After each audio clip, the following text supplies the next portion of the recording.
माणिक ने अपनी आंखें फिर बंद की और मन में सोचा कि आज की रात उसकी आखिरी रात है। ये चीता मुझे मार कर ही रहेगा। वो अपनी आखिरी सांसें गिनते हुए आंखें बंद करके बैठ गई। वो चीता शांति से आगे आया और माणिक के पास आकर बैठ गया। चीते को अपने पास बैठा हुआ महसूस करके माणिक दादी ने आंखें खोलकर देखा तो वो चीता किसी बच्चे की तरह उसे देख रहा था। चीते की आंखों में कोई खौफ नहीं था। वो प्यार भरी नजरों से माणिक दादी को देख रहा था, मानो वो कुछ कहने की कोशिश कर रहा हो। उसका ये बर्ताव देखकर माणिक दादी इतना तो समझ गई थी कि उसे अब उस चीते से कोई खतरा नहीं है। वो अब निश्चिंत हो गई और फिर सो गई। दर्द और थकान के मारे उसकी आंखें बंद हो रही थीं।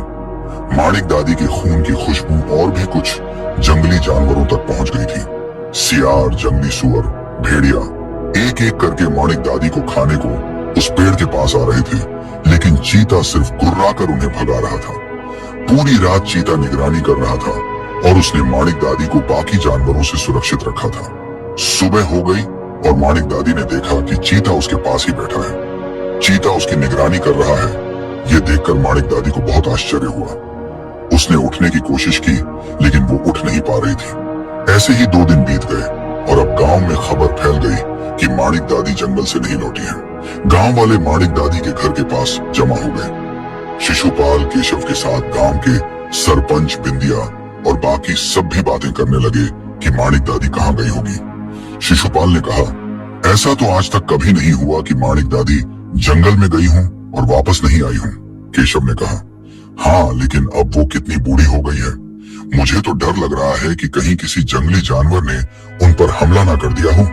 केशव की बात सुनकर सरपंच जी सोच में पड़ गए और कहा, कुछ सालों पहले माणिक दादी के पति भी ऐसे ही गायब हो गए थे। एक दिन वो जंगल में जड़ी बूटी लेने के लिए गए थे और वापस ही नहीं आए। उनकी तो लाश भी नहीं मिली थी। ये सुनकर सब सन्न रह गए।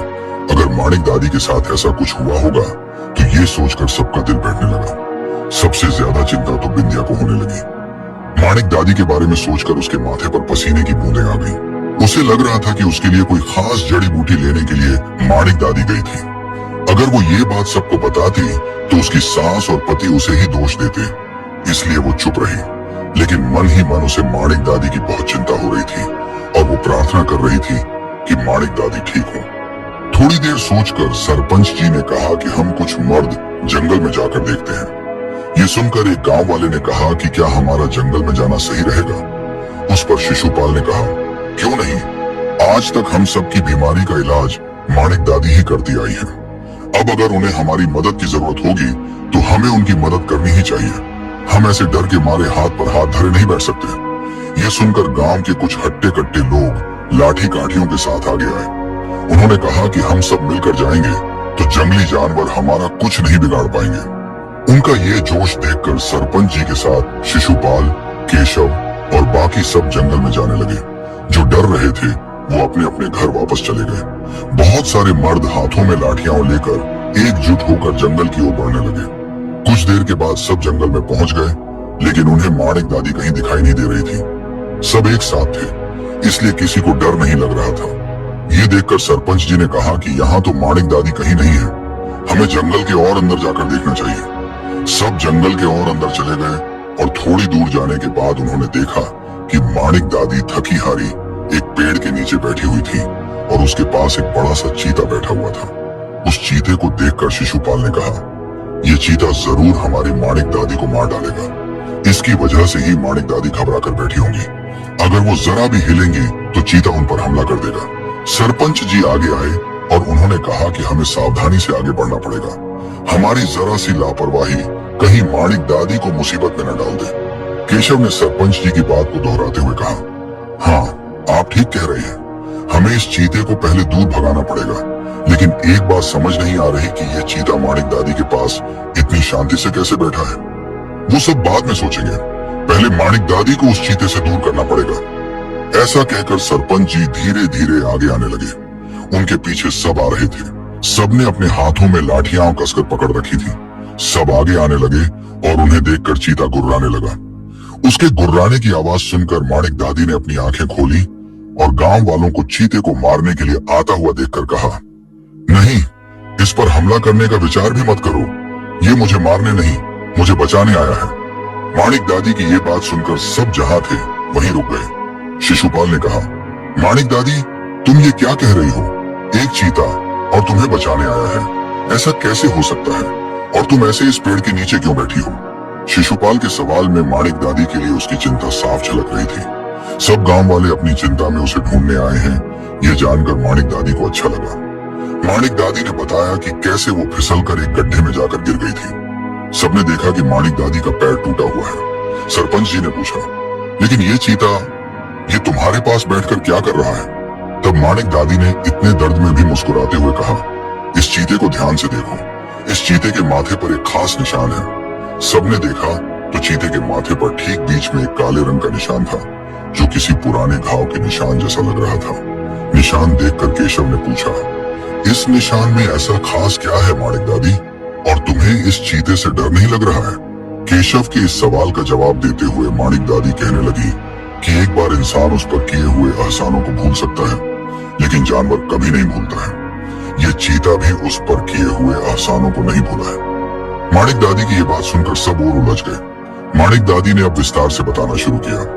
कुछ सालों पहले माणिक दादी अपने पति के साथ जंगल में गई हुई थी।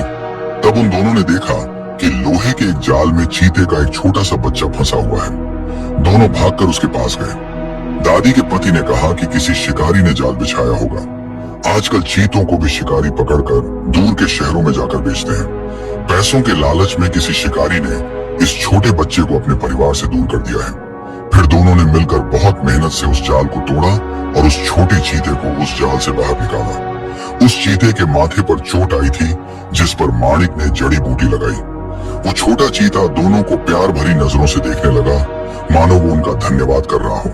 तभी वहां शिकारी आ गया और चीता भाग गया। शिकारी ने माणिक के पति से झगड़ा किया और कहा कि उसकी वजह से बहुत नुकसान हुआ है, वो माणिक के पति को नहीं छोड़ेगा। उसके बाद एक दिन जब माणिक का पति अकेला जंगल में आया था, तब शिकारी ने उसे मार डाला और उसकी लाश को भी ठिकाने लगा दिया। ये सब माणिक को उस समय पता चला जब वो अपने पति को ढूंढने आई थी, लेकिन गांव वालों के मन में कोई डर न बैठ जाए, इसलिए उन्होंने किसी को कुछ नहीं बताया था।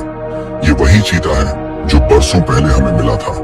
2 दिनों पहले जब मैं यहाँ अकेली बैठी हुई थी, तब कई जंगली जानवर मेरे आसपास आ रहे थे। तब इस चीते ने ही उनसे मेरा रक्षण किया है।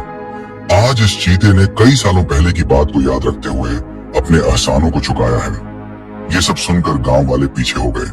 चीता समझ गया कि वो सब उसे मारने नहीं आए हैं और अब माणिक दादी भी सुरक्षित है। चीता धीरे से उठा और एक बार फिर से उसने माणिक दादी की तरफ उन्हीं नजरों से देखा जैसे उसने पहले देखा था। माणिक दादी की तरफ देखकर उसने अपनी गर्दन झुकाई और झट से एक छलांग मारकर दूर झाड़ियों के पीछे चला गया। गांव वालों ने मिलकर माणिक दादी को सहारा दिया और उसे लेकर गांव में आ गए। कुछ दिनों के इलाज के बाद माणिक दादी ठीक हो गई, लेकिन एक चीते ने उस पर किए हुए एहसानों का बदला इतने सालों के बाद चुकाया। इस बात की चर्चा गांव में सालों तक होती रही।